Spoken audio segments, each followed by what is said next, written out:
नमस्कार दोस्तों, आपके अपने YouTube चैनल तंत्र गुरुजी में आपका बहुत बहुत स्वागत है। ज्योतिष से संबंधित किसी भी प्रकार की जानकारी, जैसे कि कुंडली का विश्लेषण करवाना हो, नई कुंडली बनाना हो या कुंडली का मिलान करवाना हो, तंत्र से जुड़ी किसी भी प्रकार की परेशानी हो, उसके निवारण के लिए आप हमारे इस नंबर पर कॉल कर सकते हैं या व्हाट्सएप के माध्यम से भी आप मैसेज कर सकते हैं। यदि आपको किसी भी प्रकार का स्टोन चाहिए तो हमारे द्वारा आपको सिद्ध करके अंगूठी बना करके स्टोन, सभी प्रकार के महारत्न उपरत्न, जो भी आपके राशि के हिसाब से, लग्न के हिसाब से जरूरी रहेगा, हम कुंडली विश्लेषण कर करके और इसके बाद आपको हम रत्न भी देंगे। यदि आप हमारे द्वारा रत्न खरीदना चाहते हैं तो भी आप हमें संपर्क कर सकते हैं। आज हमारा आप लोगों के साथ चर्चा का विषय है गोमेद। गोमेद बड़ा ही खूबसूरत स्टोन होता है, सब जानते हैं। और गोमेद राहु का रत्न है और राहु हमारे जिंदगी का एक बड़ा महत्वपूर्ण ग्रह होता है। ऐसे हम राहु या केतु को पाप ग्रह या राक्षस मानते हैं, लेकिन ऐसा नहीं है। यदि राहु प्रसन्न हो जाते हैं तो जीवन के वारे न्यारे हो जाते हैं। गोमेद जितना खूबसूरत रत्न है, जीवन को भी उतना ही सुंदर बना देता है। और गोमेद को आप सबसे लाभदायक रत्नों में भी मान सकते हैं, क्योंकि इसका दुष्प्रभाव कभी भी आपके कर्मों के हिसाब से ही मिलेगा। यदि आप गोमेद रत्न धारण कर रहे हैं और किसी को कष्ट देंगे तो राहु केतु और शनि आपको से नाराज होंगे।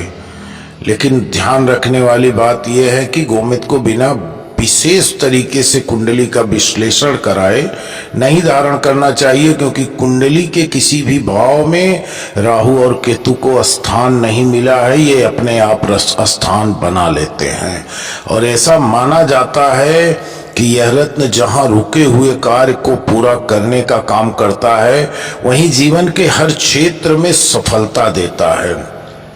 जन्म कुंडली की दशाओं का पूरी तरह से विश्लेषण करने के बाद ही गोमेद को धारण करना चाहिए। और जैसे ब्लड कैंसर, कम सुनाई देना, आंखों या जोड़ों में दर्द जैसी बीमारी है, उसमें भी गोमेद बहुत अच्छी तरह से लाभ देता है।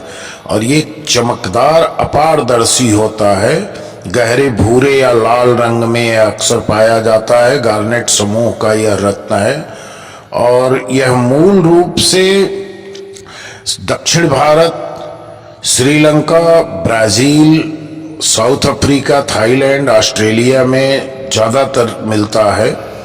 और इसमें अपने भारत में पाया जाने वाला काला गोमेद बड़ा ही लाभकारी गोमेद माना गया है। आपको बाहर से काला दिखेगा, लेकिन जब आप सूर्य के प्रकाश में लेके जाएंगे तो अंदर पूरी तरह से लाल रहता है।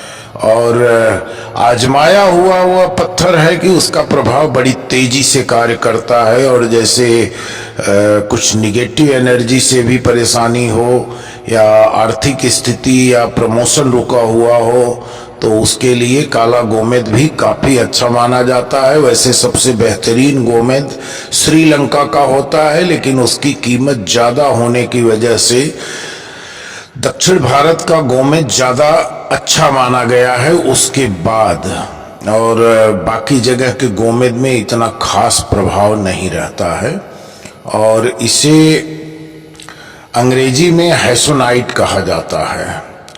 गोमेद रत्न कम से कम 6 रत्ती का धारण करना चाहिए। और यदि आप इसे शनि की होरा में शुक्ल पक्ष में किसी भी शनिवार को दिन पहने या बुधवार को दिन पहने तो ज्यादा अच्छा होगा। शतभिषा, स्वाति या आर्द्रा नक्षत्र में इसे धारण करने से इसकी शुभता और बढ़ जाती है। और इसको धारण करने से पहले, अंगूठी बनाने के बाद इसे गंगा जल, दूध, शहद, मिश्री के घोल में डालकर कम से कम 1 रात डुबा दीजिए। और इसके बाद ओम रांग राहवे नमः का मंत्र कम से कम 3 माला जाप करिए और आप लोगों को मैं एक विशेष जानकारी देना चाहूंगा कि यदि आप रत्न धारण करते हैं, किसी भी ग्रह का रत्न आप धारण करिए, नीलम, पुखराज, पन्ना, माणिक, जो भी आप धारण कर सकते हैं या कर रहे हैं, तो नियमित रूप से उस ग्रह से संबंधित मंत्र का कम से कम 21 बार जाप जरूर कर लेना चाहिए। या अगर आप उस ग्रह से संबंधित नहीं मंत्र का जाप कर रहे हैं तो गायत्री मंत्र का जाप, या यदि आप मुस्लिम धर्म से हैं तो जो आपकी पढ़ाई है उस पढ़ाई को जरूर करना चाहिए। उससे इस रत्न में हमेशा ताकत, पावर बना रहता है। इसे चांदी में अष्टधातु की अंगूठी में बनवा करके, और इस रत्न को कनिष्ठा अंगुली में भी धारण कर सकते हैं, क्योंकि मिथुन राशि में उच्च का माना जाता है राहु, तो इसके लिए इसे कनिष्ठा अंगुली में भी ज्यादा शुभदायी माना गया है। और इसे मध्यमा अंगुली में भी पहना जा सकता है, या इसे आप अनामिका में भी पहन सकते हैं, लेकिन सबसे बेहतर प्रभाव इसका मध्यमा और कनिष्ठा में होता है। तो दोस्तों, इसी के साथ मैं अपना वीडियो समाप्त कर रहा हूं। इस वीडियो को एक लाइक, एक कमेंट जरूर करना, और यदि आप गोमेद खरीदना चाहेंगे या कोई भी रत्न खरीदना चाहेंगे तो आप हमें जरूर संपर्क करिए। हमारे द्वारा दिया गया रत्न आपको गारंटी के साथ रहेगा, और यदि हम आपकी कुंडली का विश्लेषण करके आपको रत्न पहनाएंगे तो आपको लाभ की भी गारंटी होना ये हमारी जिम्मेदारी बनती है। और एक चीज और आपको बताना चाहूंगा कि जिस व्यक्ति की कुंडली में राहु 5वें, 8वें, 9वें या 11वें, 12वें स्थान में हो तो ऐसे लोगों को गोमेद नहीं धारण करना चाहिए। ऐसे खास करके 6, 8 और 12वें भाव में जो भी ग्रह बैठ जाएं उनका रत्न कभी नहीं धारण करना चाहिए। और यदि आप राजनीति से जुड़े हैं या सट्टा के कारोबार से जुड़े हैं, शेयर बाजार से जुड़े हैं, तो आपको गोमेद जरूर पहनना चाहिए। आपको लाभ देगा, किसी भी प्रकार का नुकसान नहीं दे सकता है। तो दोस्तों, एक लाइक, एक कमेंट जरूर करना। धन्यवाद। जय मां भद्रकाली।